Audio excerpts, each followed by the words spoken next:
Okay, yung Yun. 400 years ay yung ano na yan, yung kalahating araw o yung tinatawag natin isang araw o kalahating oras. Mm.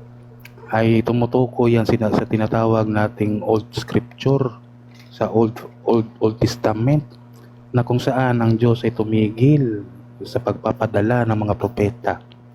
So kailan ito nangyari? Yung pinakahuling propeta doon kay Malakay. So after nun, hindi na nagpapadala ng propeta at i-check nyo yan, nasa Google yan at nasa mga libro yan na walang Diyos na nagpaparamdam mula noon hanggang ngayon sa mga Hudyo na hindi naniniwala na Diyos si Kristo. So, no, sana matutunan ninyo. Yun lang yung ibibigay ko kasi reference yan eh. Meron akong reference dito si PDF. O, kung gusto nyo, mag-PM kayo sa akin at bigyan ko kayo ng PDF ng copy na ito. At para din naman ay, pero walang libre ngayon kasi PDF to. Si Lidimi kaya itong bilhin. Lidimi, mga 20K, bilhin mo yon yung PDF ko na ganyan para malaman mo 20K. Thank you, Uncle. Yun lang, Uncle. Alam mo Salamat. marami ka pa sasabihin. So, sino susunod? Mga gusto ipaliwanag ang Revelation 8.1, ano stand yun naman dyan? Kuya MBB, Samix.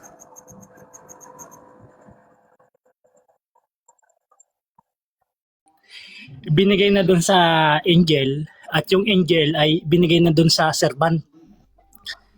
At inutos nga in Revelation 10:11 na ipangaral yan sa lahat ng mga bansa. Yung open scroll na yan.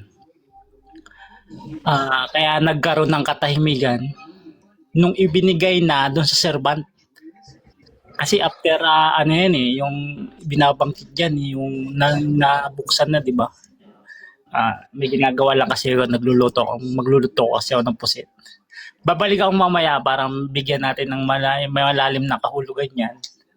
At tatapos ko na rin naman yung study ko muna Revelation 1:22. Babalikan ko lang. Hanapin ko lang yung references dyan patungkol dyan. Kaya nga, bawat pagbukas niya, mayroong after this, may mga entity na lumalabas. Entity ng destroyer, entity ng tumalikod, entity ng savior group. Yung sino ba yung pinagbigyan na yun, yun yung entity niyan. Yung savior group na yan, pinangungunahan niya ng male child sa Revelation 12. Kanya kasi ibinigay yung authority to rule. At mababasa natin sa Revelation 12:4, so on pataas, sa kanya ibinigay yung pamamahala. Pamamahala saan? Sa kanyang bayan na pinili sa mga huling araw. Kasi sino yung bababaan sa Revelation 21 ng kingdom kung wala siyang pipiliin, yung wala siyang pagbibigyan ng covenant niya? E paano makikicreate yung 12 tribes kung walang maglilihid? At paano mabubuo yung 144,000 na yan kung walang maglilid dun sa 12 tribes na yun? At hindi mabubuo rin yung the great multitude in white kung wala talagang pinagkatiwalaan ng kanyang bayan na binabanggit sa Revelation, Matthew 24:45-47 na ipagkakatiwala sa iba. Bago yun, inihula rin sa New Testament prophecy na yan na magkakaroon muna ng malakihang pagtalikod. 2 Thessalonica 2:4. May kakaroon ng malakihang pagtalikod. Sino ba yung makasuwain na yun? Na tinawag ng una para ipangaral yung mabuting balita, tumalikod. Tinanggap yung maling aral na gawa ni Satan. Kaya nga, ang Revelation 18:3, judgment of Babylon yun eh. Yung Babylon na yun, mga kingdom of Satan na yun. Kung titingnan natin, may malaking Babylon, may maliit na Babylon. Grupo ng mga mananampalataya na ginagamit ni Satan para ipangaral yung maling katuro. Nalason, nalasing tayo. Lasing na lasing tayo nung una. Pero yung nagpahayag tong servant na to, ay na, nagkakaroon na ng healing of all nation. Yung mga dahon nito, ng puno na yon, gagamitin niya para i-heal yung lahat ng bansa. Kaya nagkaroon ng katahimikan yung ibinigay na ng anghel, kinuha na ng anghel sa kamay ng Panginoon sa Kristo, yung kanyang binuksan na saradong aklat, ibibigay na doon sa servant. Nagkaroon ng katahimikan. Yan yung isang malalim na ano ko dyan, kasi kung babasahin natin, yung pagbukas niyan ibinigay agad doon sa servant Revelation 10:9 kasunod niya ang Revelation 8, Revelation 9 and 10. May magpapahayag talaga sa mga huling araw. Hmm.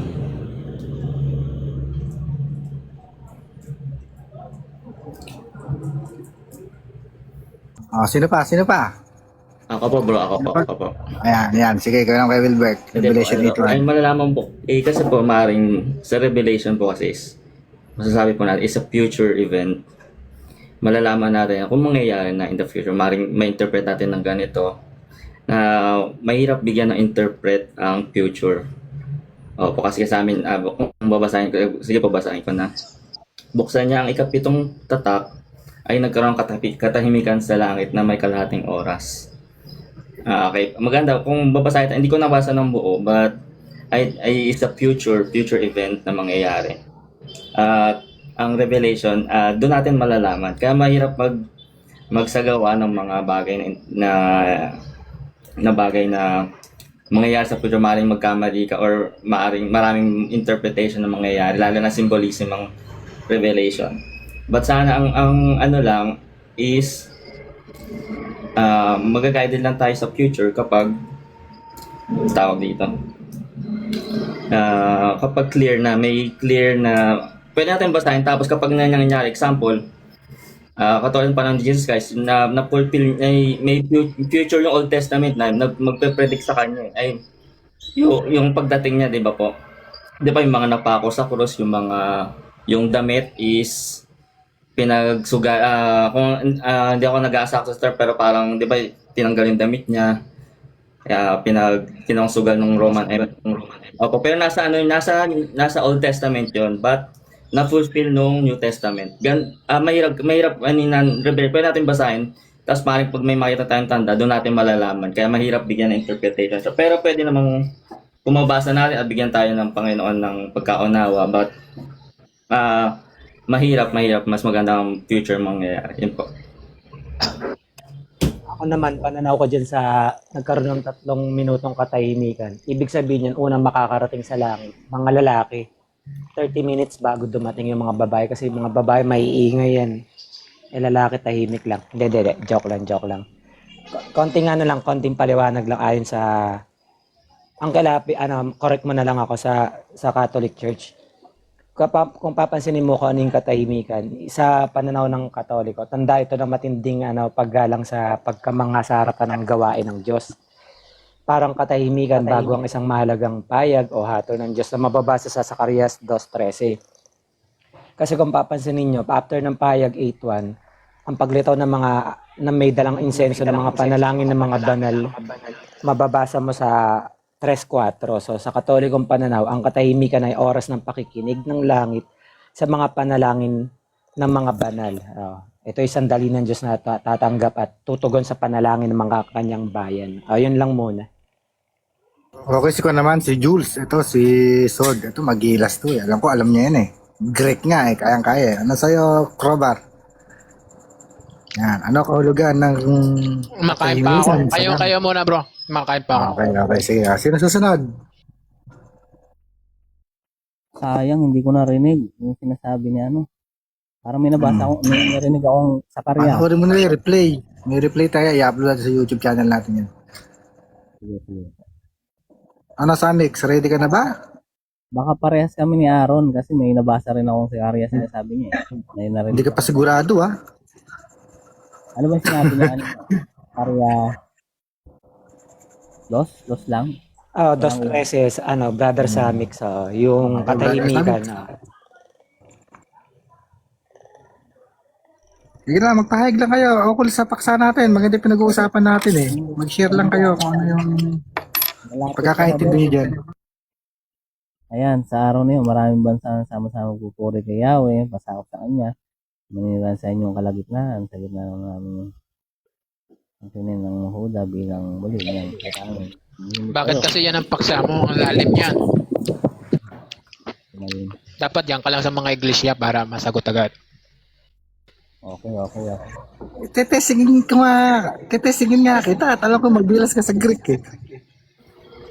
Hindi naman Greek yan eh. Ano yan eh? Symbolical yan eh.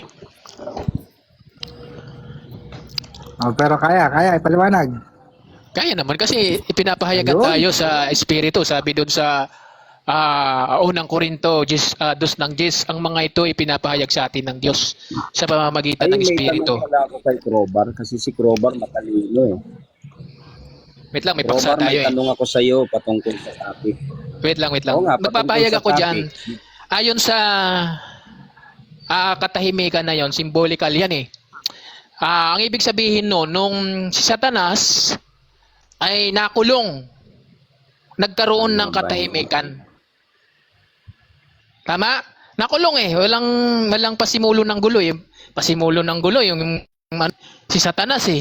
Yun ang ibig sabihin, symbolical yan. Ang nakakaunawa lang nun, yung hinuhulaan sa Daniel 12:10 at silang pantas ay makakaunawa. Sino ba ang hindi makakaunawa? Yung masasama. Wala sa masasama ang makakaunawa. Ang nakakaunawa doon, yung nasa loob ng iglesia ng Diyos. Marcos 4:11. Ipinagkaloob sa inyo ang makaalam ng hiwaga. Ano pong sabi ng Biblia? Pinagkaloob sa inyo ang makaalam. Sino daw? Yung nasa loob ng iglesia, yun ang makakaalam. Paano yan? Hindi nyo alam yun. Salita lang kayo ng salita. Sabi doon sa Kawikaan, pumaroon ka sa harapan ng mangmang, hindi mo mamamalas sa kanya pinang kaalaman. Gets? Yun lang muna, pinakamaikling pahayag. Mamaya sa second round, gagandahan Si ano natin. yan? Si Satanas. Yun ba? Satanas ba dinig ko? Paano naman yung pagkabukas ng saradong aklat ibinigay doon sa kinuha ng anghel at ibinigay doon sa servant? Yan yung kasunod niyan eh. Guided by Barangay Holy Spirit. Loko talaga si Pastor. Nga sa 'di ba yung kasunod no, yung pagkabukas ng saradong aklat kinuha ng anghel eh. At ibinigay doon sa servant eh. Yung mababasa natin sa Revelation 10:9 eh. Mula sa kamay ng Ama, kinuha ng Panginoong Kristo at binuksan, nang binuksan na ng Panginoon, ibinigay dun sa anghel. At yung anghel naman, yun naman yung ibinigay dun sa servant. Na ipapahayag sa lahat ng mga bansa yung hula na yan, yung ibinuksan na yan. Yung kasunod dyan eh. Pala yun, mababaliwala pa lang yung time na yun na ibinigay sa isang servant yung kapahayagan na yan para ipahayag naman ng servant na yun. Ay kay Jordex na lang ako magtatanong patungkol sa topic. Jordex, pwede ba ako magtanong kasi sabi mo yung half-hour silence ay 400-year silence. Kung ang one day of the Lord ay 1,000 taon sa atin, paano naging 400 years ang half-hour silence?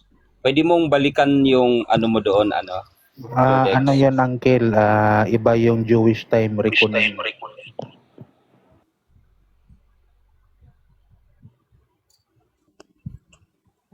Hanapin ko yung paliwanag dyan. Yung time reckoning ng Hudyo, iba sa time reckoning ng Romano.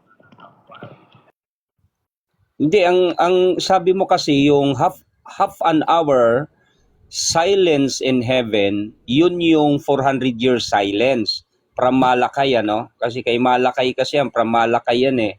So papaano nagkaroon ng connection yung 400 year silence na yon doon sa half hour silence in heaven?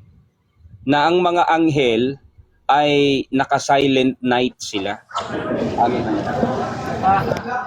Yes, kasi konektado yon kasi ang anghel it refers to the messenger. Ngayon, yung messenger, pwede natin ikapit sa terminong propeta. So, yung mga propeta, hindi talaga nagsasalita sa mga panahon na iyan kasi hindi nagpapadala ang Diyos ng propeta. Ayun, Okay. ito na ang computation ko. Halos kalahating oras. Sige, Bro Samix, may computation ka? Ibigay ko na ba? Ibigay ko na ba? Ang sagot. Ang haba nga lang nito. Nasa sa'yo, bro. Sige, bro. Naka-open pa naman tayo eh. No-open. Kasi hindi naman yan Yan, paksa natin. Catholic Sige, eh. i-share mo na. Okay lang, mag-share kayo. Ang una, sabi dito kagabi, nagkaroon ako ng pangitain. May nakita akong isang lalaking nakasakay sa kabayo. Laksan mo yung audio, itutok mo yung mic sa sa bibig mo, mahina. Teka lang.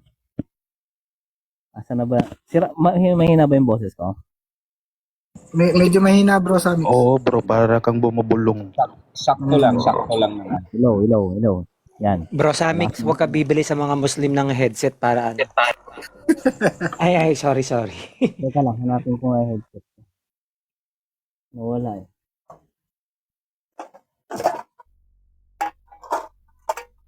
Ang bili mo Bluetooth headset para maganda. Dalawa naman yun, salitan. Ayan, malakas na. Yan, malakas na. Ayan, palag-palag na. Sige. Okay na bro, okay na. Ito, babasahin ko. Hindi ko na sasabihin sa inyo muna yung verse Pero connected to sa 7 seal eh. Sabi dito sa 1, versikulo 8 hanggang 12. Sabi dito sa verse, kagabi nagkaroon ako ng pangitain. May nakita akong isang lalaking nakasakay sa kabayong pula at siya'y huminto sa kalagitnaan ng mga punong mirto. Sa isang libis na sa likuran niya ay may mga nakasakay rin na kabayong pula, sa kabayong puti at sa kabayong batik-batik. Kaya itinanong ko sa anghel ni Yahweh na nasa tabi ng mirto kung anong kahulugan yon. Ang sabi niya, halika't papaliwanag ko sa iyo. Ang mga ito ay sinugo ni Yahweh upang magmanman sa buong daigdig. Sinabi ng mga tinutukoy ng anghel na ni Yahweh, natingnan na po namin ang kalagayan ng buong daigdig.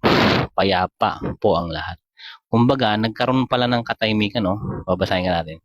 Na magkagayon, sinabi ng Yahweh na makapangyarihan sa lahat, hanggang kailan mo pahihirapan ang Jerusalem at ang mga lungsod ng Huda. 70 taon na po silang nagtitiis. So, ang red horse, ibig sabihin nito, nasa Revelation 6. Same ng white horse sa Revelation 6 din, pati batik-batik. O speckled, similar to pale horse. Hindi, tawag dito. Dalawa kasi ito eh. Sabi dito, talo na agad tayo sa computation. Baba lang ako sa So ito ang mga anghel na nagre-report at nautusan ng Diyos at ang isa pang mataas na anghel para magsagawa ng parusa sa katauhan. So yung pala na yan, ng yung 4 na mga ngabayo pala niyan sa Revelation, mga anghel pala yan na nagpaparusa sa sangkatauhan.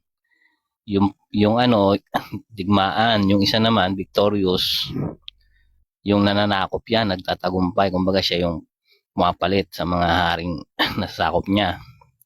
Tapos may isa rin yung tagutom, di ba? May kamatayan, mga ganyan.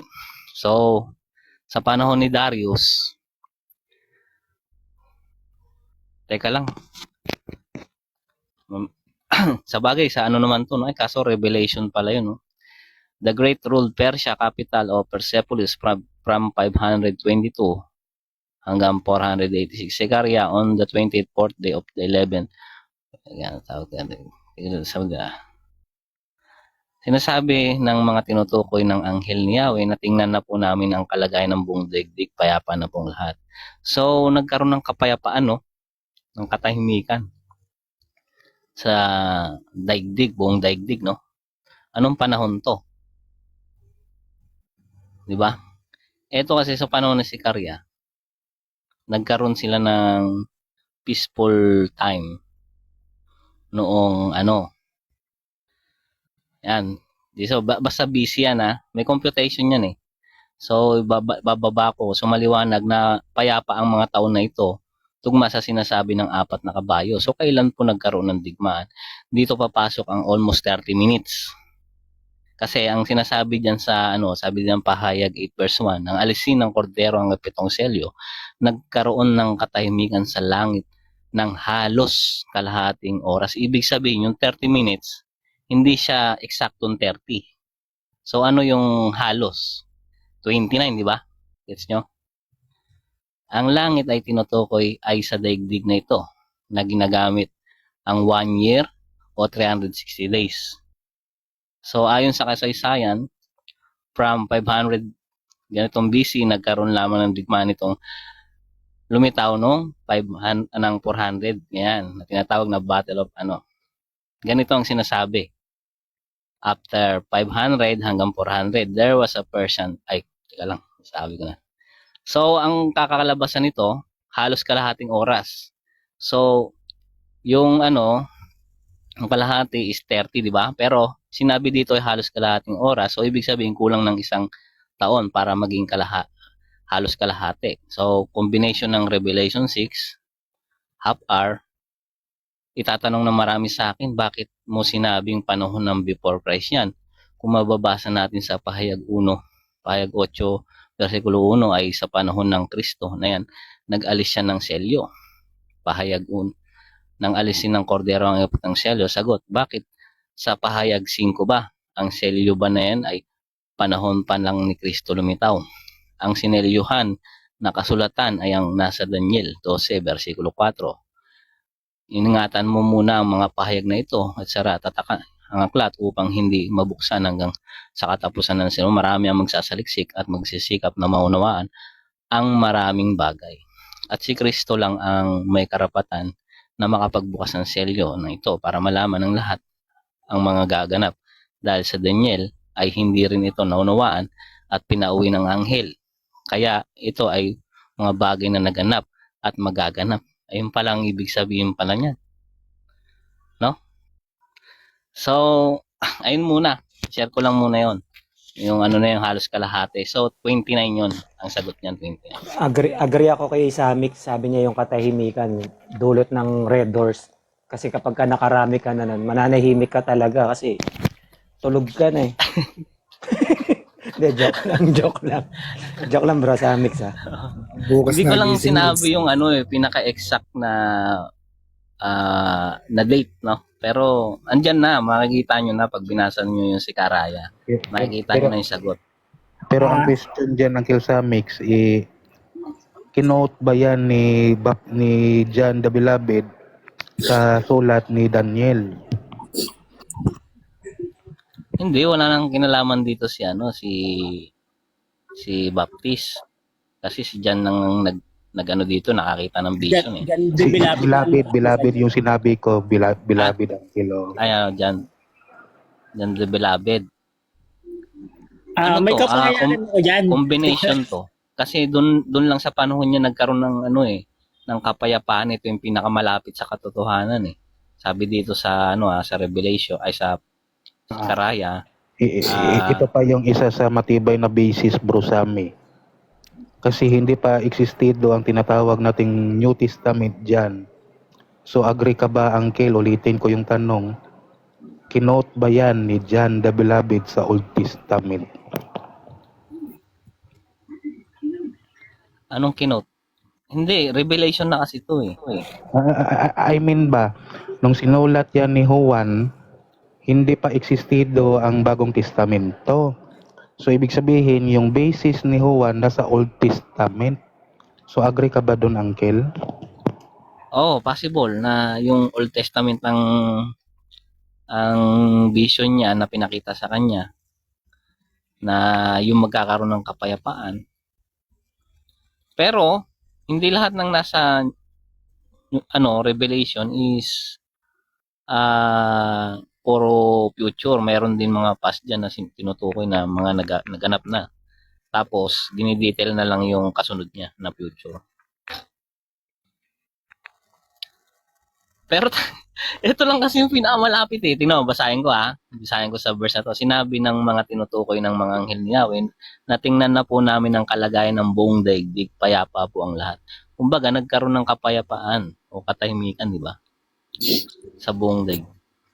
Pero ang ginamit dyan na Yun, ng uncle? oras, yung langit, is, ano ba langit yan? Ano ba? Yung langit ng ano. Ayoko na siya. Tsaka ako na i-share siguro yung pag na ano ko na. Ito, Pag natapos ko na yung tingnan yung Maganda yung paliwanag yung sa amin, sabitin lang ha. Maganda ha. Nakikinggan ko. Oo, hindi ko lang sinabi lahat talaga, hindi talaga sa inyo kasi kayo naman kasi. Kaya nga, Uncle Biomarista, sabi ko, sa amin, malapit na talaga ito maging Katoliko. Nasa pintuan na. Mangungumpisal sa akin yan si Samix, tapos para payagan mo na Uncle Jordex magkomunyon. Kukumpisa lang ko muna. Oo. Mm. Basta may dalang red doors, pwede. Oo. Tara, ano na. Kasi ito, may ano ko dito eh. Tawag dito, marami siya eh. Yung pinaka-exact explanation niya, masyadong mahaba kung bibigay ko sa inyong lahat. Pero ayun na nga, ayun yung pinaka-pundasyon yun kung kailan nagkaroon ng kapayapaan. Kumbaga, yung katahimikan is connected dito ang sa tanong ko lang Sikarya. kasi, ang nagkaroon ng kapayapaan dito sa lupa, edi ibig sabihin kasama sa langit nun. Yung nabanggit mo kasi kanina, yung kabayuhan, nagkaroon ng mapayapa yung sanlibutan. Ang sabi kasi dito, nagkaroon ng kapayapaan sa kalahating oras sa kalangitan, sa langit ng katahimikan. Kasi maraming klaseng langit. May unang langit, ikalawang langit, at ikatlong langit. So ang magulo, 'di ba sa Revelation is mga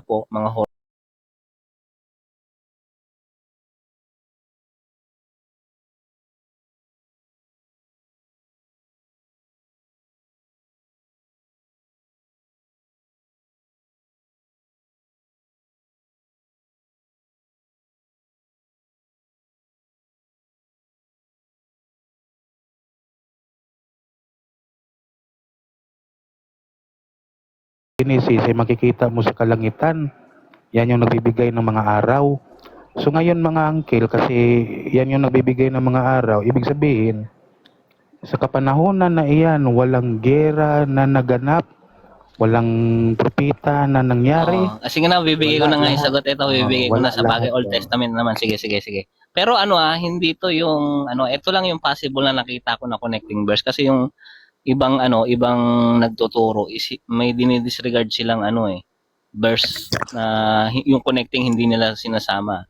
So, ibibigay ko na nga sa inyo. Sige. Sabi dito, kumbaga, in year 519 BC to 491 BC is tawag dito, there is no biblical historical record widespread famine, war, and pestilence in Israel, specifically between 519 and 491 BCE. However, this period was marked by the return of many Jews exiled to Jerusalem and rebuilding the second temple. So maliwanag na payapa ang mga tao na ito tugma sa sinasabi ng 4 na kabayo. So kailan po nagkaroon ng digmaan? Dito papasok ang almost 30 minutes. Sabi sa pahayag 8 versikulo 1, nang alisin ng kordero ang ikapitang selyo, nagkaroon ng katahimikan sa langit sa loob ng halos kalahating oras. Ang langit na tinutukoy ay sa daigdig na ito na ginamit ang 1 year, 360 days. Ayon sa kasaysayan, from 519, nagkaroon lamang ng digmaan nitong 490 BC. 519 to 419, no? So, bibilangin natin na tinatawag na Battle of Marathon. Ito lang kasi yung nakita ko.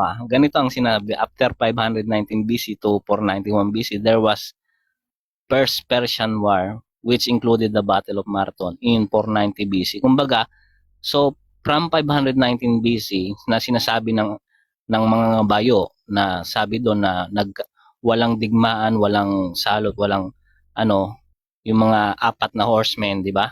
Sinabi nila dito, basahin ko dito.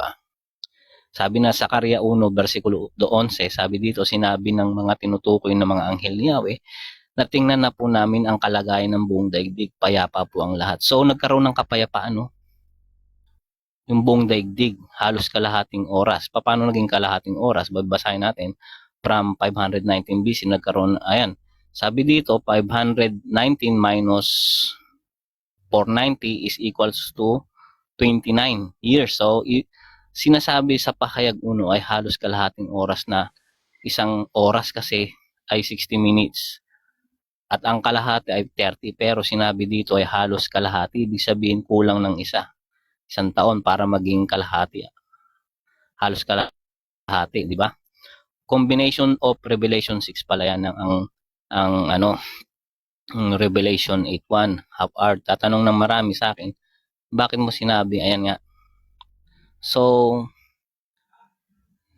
kumbaga, ayun yung computation ko kasi nagsimula lang ulit ng digmaan after ng 29 years. No, halos kalahati, no. Halos kalahati ng halos 30 minutes o 30 years. Kalahati. Pag sinabing 30, ayun yung kalahati. Pero 29 yung bilang ng mga taon kung titingnan mo sa oras ng tao, no. Ayun lang, share ko lang 'yun. Kasi selyo 'yan eh. 'Di ba? Pero itutuloy ko 'yan kapag yung kabuuan niyan. Kapag pinaliwanag na lahat. Okay, sino pa? Sino pa gusto magpaliwanag sa Revelation? Pastor Dino. Ano ba? Hindi ko alam yung usapin eh. Ano kahulugan ng katahimikan sa langit ng may kalahating oras sa Revelation 8:1? Babasahin muna natin. Mahirap na tumalon sa bangin ba? Revelation 8:1. Okay. Okay. And when he had opened the seventh seal, there was silence in heaven about the space of half an hour. Okay. Actually, kung ating ipagpapatuloy hanggang verse 13, andyan po yung konteksto ay makikita natin. Hanggang verse 13, no? And beheld and heard an angel flying through the midst of heaven, saying with a loud voice, Woe, woe, woe to the inhabitants of the earth by reason of the other voices of the trumpet of the three angels which are yet to sound. Actually, kung titingnan natin itong katahimikan na tinutukoy sa Revelation 8:1, ito po ay hindi po literal na oras. Pwede natin tingnan din yan sa Greek niya, hindi siya literal yung case na ginamit doon. Kundi ito po ay nangangahulugan na sunod-sunod na pangyayari. No, yung mahigit kalahating katahimikan. Ito makita po natin yung paghuhukom ng Diyos at saka ano tawag na ito?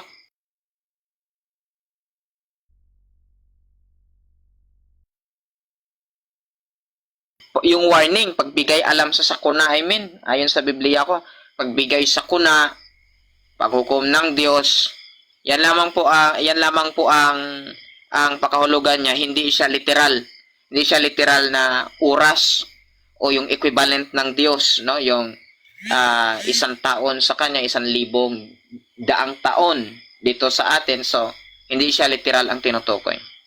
Yan lamang, bro. Okay, sino naman next? Logoy. Tahimik si paring Logoy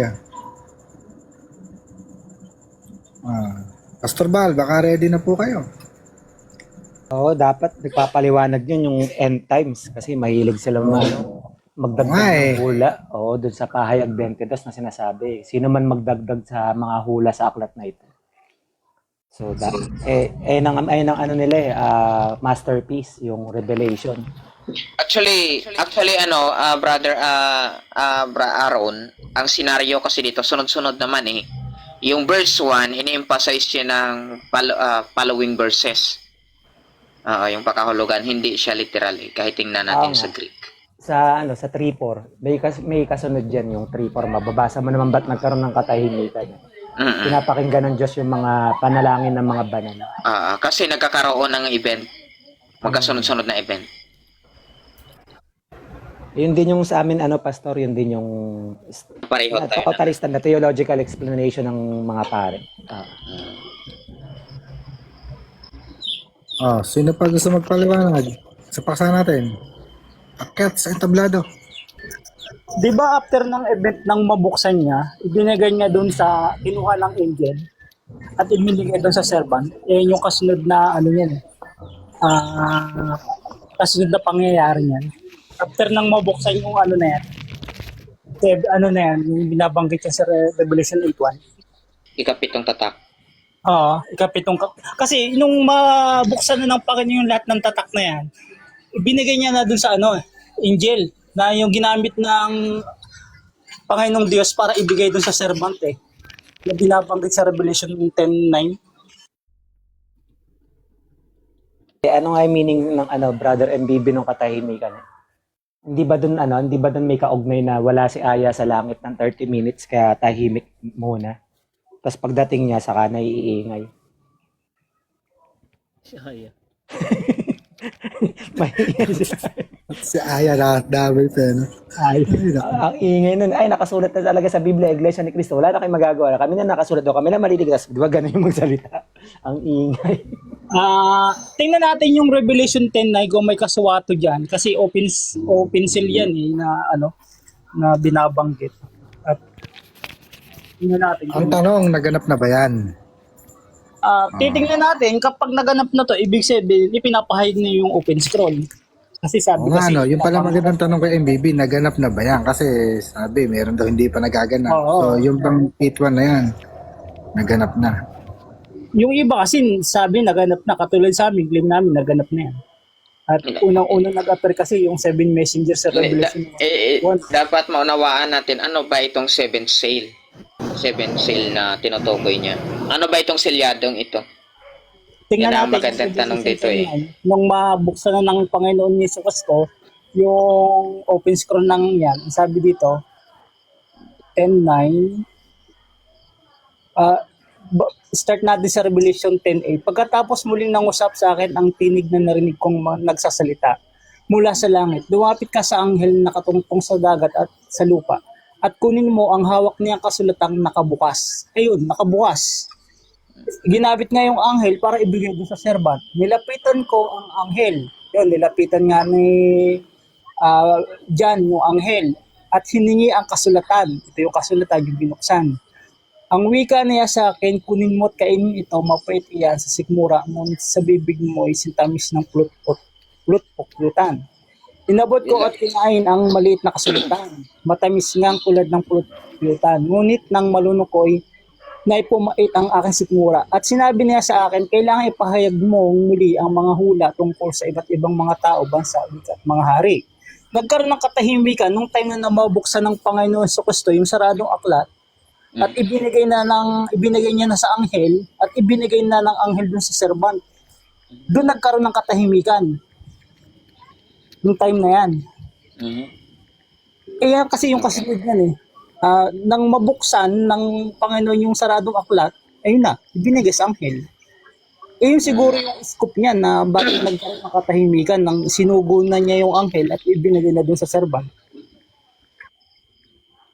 Ayun, mga gusto magpaliwanag, up lang kayo, mag-comment lang kayo dyan. Tapos kung gusto nyo paliwanag dyan, iakit ko kayo. Okay, ang aking kasing interpretasyon kasi dito ay hindi ito siya naganap. Kasi ito kasing verse 1, 2, 3, 4, 5, 6, 7, 8 na revelation ay magkarugtong siya. Hindi siya pwedeng pasukin ng ibang tawag nito, ibang event. Magkasunod siya. Series siya, Brother Burista. So kung titingnan kasi natin dito sa verse 1, end. So ang grammar niya, ginamitan siya ng end. So may karugtong siya. Kung baga meron pa siyang usapin bago itong Revelation verse 8, verse 1. So kung balikan natin dito sa Revelation 8, kahit sa sa last na scenario niya na sa verse 16, Revelation 16 to 17, sabi niya kasi dito, they shall, Tagalogin natin, sila'y hindi na magugutom pa, ni mauuhaw pa man, ni hindi na sila tatamaan ng araw o ng anumang init. Ayan. Sapagkat ang kordero na nasa gitna ng luklukan ay siyang magiging pastor nila, at sila'y papatnugutan sa mga bukal ng tubig ng buhay, at papahirin ng Diyos ang bawat luha ng kanilang mga mata. So itong event na ito ay nasa place of comfort na siya, Brother Viewerista, kung titingnan natin. So, sa susunod na senaryo, ay may binanggit naman siya. At nang buksan niya ang ikapitong tatak, ay nagkaroon ng katahimikan sa langit na may kalahating oras. Pangalawa, kung nangyari ito, kailan ito naganap na nagkaroon ng katahimikan sa langit? So yan ang magiging question. At itong sa Revelation 7, verses 16 to 17, naganap na ba itong sila daw ay hindi na magugutom pa at hindi pa mauuhaw at hindi natatamaan ng araw o ng anumang init? So magiging questionable siya para sa akin. Okay, sino pa gusto magpaliwanag? Pastor Bal, baka napapanahon na.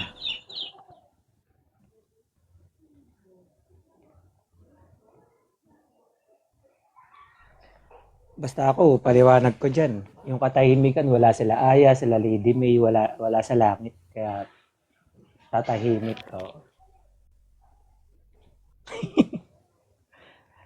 Ay, si Shelby. Shelby, ano stand ng INC dyan, bro? Kasi INC may ano ng paksa na yan, nagsabi.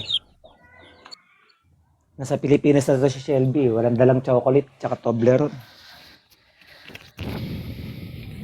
Eto hindi Pakinggan ko naman ano. natin si Kuya Shelby. Pakinggan muna natin.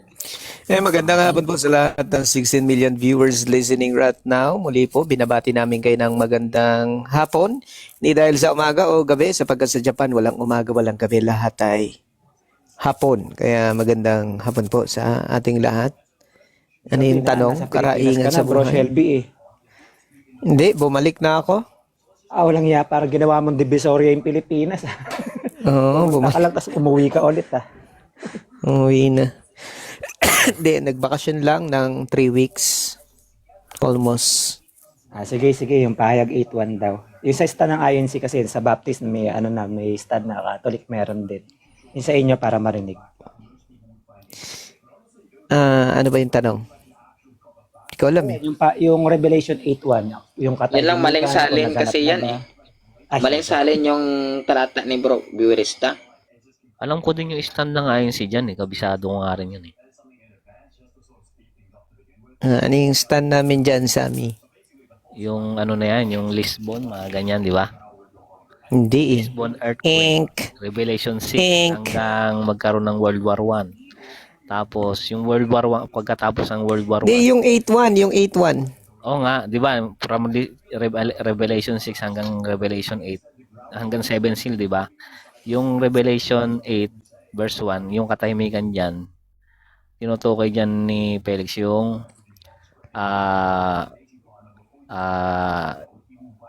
pagkatapos ng World War 1, tapos started ng World War 2, di ba? Ayun yung kalahating oras, 21 Doon, years, diba? may tama ka doon. May tama ka doon. So, 21 years. Kabisado ko nga rin yun, mas marami pa. Ayun lang yung ano. Pero may nagpapaliwanag ng ganyan. Tingin ko nakuha niya lang din yun. Nakuha lang din ni, ng sugo nila sa iba. Kasi, sinerge ko din yan eh.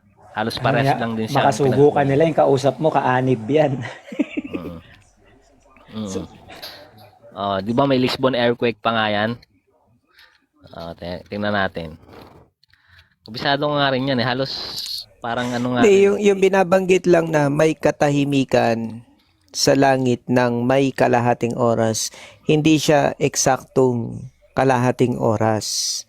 So para makompute natin yung kalahating oras sa sa Biblia na binabanggit, pupuntahan natin yung pinaka-formula na binabanggit sa, I think, ikalawang Pedro 3:8, kung hindi ako nagkakamali, or 1 day 9. to God is 1,000 years. Oo, ang isang araw sa Diyos ay 1,000 taon sa tao. Ganun. So, kung i-summarize na lang natin yung computation, lalabas niyan na ang isang araw, isang oras sa Diyos ay nasa 40 years something. So, kung hahatiin mo lang yun, nasa 20 years yan. Yung kalahating oras, nasa 20 years. So, ang I think yung computation dyan mga 20 years, 9 months, and something 20 days. Parang ganon yung may kalahating oras. At yan ay eksakto doon sa 1918 na peace treaty ng First World War at starting naman ng Second World War ng 1939. Bakit naman namin nasabi na eksakto doon yung time na yon?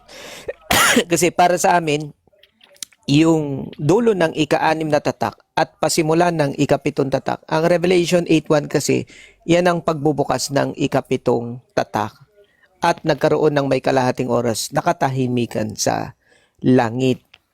No? So anong katumbas nun? Yung yung katahimikan na binabanggit sa langit ay yung digmaan. At yung digmaan naman na yon na katumbas nun ay nangyari yan noong 1918 hanggang 1939. Nakatahimikan. So para sa amin, ang 7 tatak or 7 seals ng Revelation, katumbas yan 7 yugto or 7 buko ng panahong Kristiyano. So ang simula ng panahong Kristiyano, yun yung unang tatak. Ang simula ng unang tatak ay pagparito ng Panginoong Hesukristo. Kasama niya ang mga apostol noong unang siglo nang magpasimula silang mangaral dito sa lupa. So sumunod ang ikalawang tatak, ikatlo, ikaapat hanggang sa ika-7 tatak, yung Revelation 8:1. So sumasampalataya kami, tapos na ang Revelation Revelation 8:1 at nasa dulo na tayo ng ika-7 tatak. So pag na-reach mo na ang pinaka-end ng 7 tatak, katumbas nun, second coming of Jesus Christ. So alin na lang yung mga hindi pa nagaganap na mga maaring kaganapan, yung binabanggit na para sa Iglesia ni Cristo to, yung binabanggit na ipangaral sa lahat ng mga bansa at lahat ng lahi yung Ebanghelyo ni Cristo. Ang Iglesia ni Cristo as of now, based sa statistic namin, nasa 168 countries and territories na kami at nasa 155 na races or ethnicity and background ng pagkalahi ng mga tao ang naipangaral na at nagkaroon ng kaanib sa Iglesia ni Cristo. Ang kabuuan ng countries and territories na hinahawakan ng UN ngayon ay nasa 194 to 196 countries and territories. Sa makatwid, mga nasa 30 plus na lang na mga bansa ang hindi pa napapalaganap ang Iglesia ni Cristo sa buong mundo. So sumasampalataya kami kapag naipangaral na ang Iglesia ni Cristo sa 194 to 196 countries and territories, darating na ang Panginoong Hesukristo. Kaya habang hindi pa naipapangaral, mag-Iglesia ni Cristo na kayo para sama-sama tayong maligtas. Thank you so much and have a good day. Baka sama-sama tayo mapahamak. Nade-delay kayo kasi ang Katoliko 194 countries na sa loob ng 194 countries. Yun nga yung point, Kuya Aaron wait lang. Apat Sige. na lang yun sa amin. Pag naganap na yung apat na pangaralan na, dami na kayo sa paggunaw. Oo, kasi nasa 100, yun yung dare namin. Granting ang Katoliko umabot na sa 196 countries and territories. Pagka hindi nangyari ang ikalawang pagparito ni Kristo. So therefore, hindi tunay ang Iglesia Katolika. Let's see. 4 na lang naman yung kulang sa Catholic Church. Di ba? Ayun, marami Di pa. ba? Nagigets niyo yung point? Hindi, marami pa nga kulang sa inyo. Sa amin, 4 na bansa na lang, like North Korea. Yan na lang yung pag napasukan na ng aral ni Kristo yan. Damay na kayo dun sa end times. Kasi nasa 68 pa lang kayo, matagal-tagal pa yan. Nasa 168, 78, 88, 98 minus 4. 98 minus 2. 28 countries na lang. 28 countries. Ayan. Sa amin, 4 na lang ang kulang. Kasi sa 195, nasa 194 na yung Catholic Church. Plus Granting pa yung Vatican. 100, granting 190 plus na ang RCC. Paano naman yung iba? Nagbibilang ba sila? Meron ba silang statistic? Nga. 'Di ba? Yun Kung lang, wala kayong tama. statistic sa mga religious organization ninyo, hindi nyo alam yung nangyayari sa religious organization ninyo. Walang bukas dyan sa religious organization yan. Bakit? Kasi hindi kayo nagtatala ng mga hinaharap na mangyayari. Ang sabi ni Kristo, ipangaral sa lahat ng mga bansa. Kung hanggang Pilipinas lang kayo hanggang ngayon, walang bukas dyan. Ay, Diba? siyon. Walang bukas dyan. Sabihin natin Baptist, pero ang tanong, nagkakaisa ba ang Baptist? Nagkakaisa ba ang Baptist? Ngayon celebration namin ng Hindi, National diba? Baptist Day. Nagkakaisa ngayon.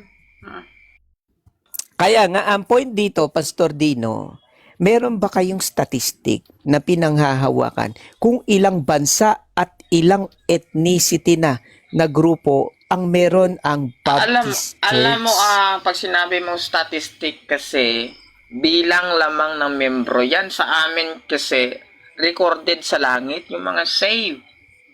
Magkaiba tayo ng pananaw Shelby. At sa stand namin, itong sa Revelation 8:1, hindi pa naganap yan, Shelby. Regardless nga, hindi pa naganap. Hindi naman yun yung point Ang point dito, yung statistic Kasi ng mga members. yung tinutukoy kasi statistics inyo, black voting lang yun Hindi talaga yan. Hindi siya hindi siya qualification ng pagiging Baptist namin. Hindi bilangan yan. Yun nga, alam mo ba, ito, para lang sa alaman 33 million viewers. Gaya ng pagtuturo ni Kristo at gaya ng ginawa ni Kristo, nung nawawala yung kaisa-isang tupa, nung naligaw, anong ginawa ni Kristo? Hinanap niya, iniwan niya yung 99. Teka lang, Pastor Dino. Bakit nabilang ni Kristo yung kanyang mga tupa? Kasi meron siyang record. Pagka ang religious organization ninyo, wala kayong record ng members ninyo, mag-isip-isip na kayo. Bakit? Halimbawa, binanggit, nung nagpakitang maguli ang Panginoong Hesukristo, anong binanggit sa talaan sa Biblia? May 11 mga apostol ang naroon noon. 11 ang binanggit. Bakit? Meron kasi silang records. Ang religious organization ninyo, pagka nanghuhula lang ng records, mag-isip-isip na kayo. Maraming salamat po sa mga 31 million viewers. Kasi kung titingnan natin, Brother Shelby, doon sa bako at liko mong paliwanag, yun? Tawag na ito. Magiging magandang tanong, kung recorded ni Kristo, ilan ngayon ang total? Lahat nakabuang bilang. Ay, mamuti mata mo sabi doon, hindi mabilang daw sa langit kawawa ka. Ngayon, bakit po binibilang sa inyo talaga individual ang membership? Kasi nga, may sobre. Pag di ka makapagbigay, sunduin ka sa bahay nyo. Ngayon, pag hindi ka makapagbigay, magiging utang mo. Yun kaya mahalaga talaga yung may resibo. Pag wala kang resibo, magiging bugos ka kasi lahat ng membro may resibo bawat bigay sa inyo. Sa amin kasi, magbigay ang tao ayon sa pasya ng kanyang puso. So ngayon, sa amin ba bilangin ba ang membro? Kay Kristo kasi iba familiarize, hindi po bilangan. Wala kang mababasa sa Biblia na bibilangin ko ang membro. Ang apostles talaga, hindi naman membro po ng Iglesia ni Kristo sa sentral yan, bro. Pinili po yan bilang mga haligi, Galatia chapter 2 verse 9, na siyang maglilid, mag-spread out po ng gospel. Eh bakit siya tinala ba yan lahat para mag-spread ng gospel? Hindi, nakikinig lang eh. Yung mali na naman pag-apply mo. Hindi pwedeng ganon. No? 12 ang apostol. So, ibig sabihin sa inyo, dahil 3 million lang ang bilang nyo sa buong mundo, 3 million apostol din sa inyo, binilang mo. Kaya maling i-apply. Hindi ganon bro. Sa amin kasi, ay pamilya, katulad ng prinsipyo ni Kristo, familiarize. Familiar ni Kristo. Nawala yung isa. Kasi familiar ni Kristo. Kilala ni Kristo. Ano sabi doon sa Juan 10:27? No? Dinidinig ng aking tupang aking tinig at sila'y nakikilala ko. Sabi ni, nakikilala ni Kristo. So, familiar ni Kristo kung sinong nawala at sinong naroon. Diba? Kaya alam na nga si Tomas na wala doon ng unang tagpo eh. So binilang ba ni Kristo? Hindi niya binilang si Tomas. Kaya nga nagulat nga si Tomas eh. Panginoon ko, hindi ka Diyos, tao ka. Ay, alam ni Kristo yun. Sige po, thank you. Yeah, ayan ang masasabi natin, Kuya Aaron. To be fair enough sa Catholic at sa JW at sa SDA na alam nila kung sino-sino yung mga pari nila. Alam ng JW kung sino-sino yung mga members nila.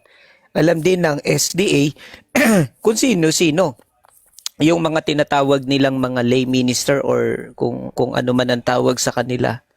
Pero ang ibang religious organization dyan, alam ba nila? Abay, kanya-kanya. Pero ano pagtuturo ng Biblia? Unang Korinto 14:40, gawin ang lahat ng bagay ng may kaayusan at may karapatan. Granting, may karapatan kayo. Pero bakit wala sa pagsasaayos? Sa talaan. Dapat merong pagsasaayos ang iglesia sa talaan. Hindi ba't ang pagkabahabahagi ay hindi ikapagliligtas? Ano ba sabi nung nagbautismo noon sa unang siglo? Binilang yung mga nabautismo. Gawa 2:41, humigit kumulang 3,000 yung nabautismuhan. Ibig sabihin, may tala sila. hindi sila basta kanya-kanya lang. Ay, hindi pwedeng ganoon. Kailangan sa iglesia, pag ihaharap ni Kristo, may kaayusan, may karapatan. Nasa uring sakdal. Hindi yung bahabahagi ba? Pagka ang iglesia, bahabahagi. Wala yan, hindi yan tunay. Yan lang, maraming salamat po sa pagkikinig sa Pwede ako magtanong, Shelby? Shelby, pwede ba ako magtanong sa'yo? Sabi mo, para sa kaayusan at karapatan. Yung pagboboto ba ninyo tuwing eleksyon, yan ay tinatawag yung kaayusan at karapatan? May karapatan ba yung mga miyembro ninyo bumoto? Yes, Magpili kung ang kapatid namin ay valid siyang bumoto at may karapatan siyang bumoto, so maaari siyang bumoto. Boss Shelby, So ibig sabihin, may karapatan. Wait lang bro, tatapusin ko naman. So ibig mo sabihin, may karapatan silang pumili sa sarili nila kung sino yung pipiliin nilang iboboto. Tama? Hindi. Yung may kaayusan, kailangan isa sa kaayusan, sumunod sa isa lamang na paghatol o pagboto. So ibig sabihin, walang karapatan na pumili. Hindi. Sabi mo kasi, kaayusan at karapatan. Ang tanong mo kanina, ang previous question mo, kung may karapatan ba silang bumoto? Meron silang karapatan bumoto. Karapatan, pag sinabing karapatan, hindi naman sinabi na karapatan lang daw bumoto, di ba? So ibig sabihin, meron ka talagang kalayaan na piliin kung sino yung iboboto mo. Karapatan yan eh. Parte yan ng karapatan ng tao. So, yung ibigay na namin yung kaayusan, sabi nyo kaayusan, ito na lang karapatan. Meron ba silang karapatan na pumili ng naaayon sa kanilang gusto? Batay sa batas ng tao, karapatan nilang pumili. Pero batay sa batas ng Diyos, isa lamang paghatol. Kung sa karapatan pantao, karapatan nilang pumili. Pero pagka nagbanggaan ang dalawang batas, ang pangunahin na ipasusunod, ipaiiral sa loob ng iglesia, batas ng Diyos at hindi batas ng tao. Okay. Maraming salamat po sa pagkikinig sa tunay wait na lang, aral. Sana Brother patuloy kayo Paul. mag-subscribe Brother Paul, wait lang. So, wala Wait palang lang. karapatan. Brother Paul. sa aming Sige, ikaw. Wait lang. Nagkakagulo sa Wait tanong lang, ako. guys. Talaga may naakit eh. Wait lang, guys. Boss LB. Okay. Kung titingnan kasi natin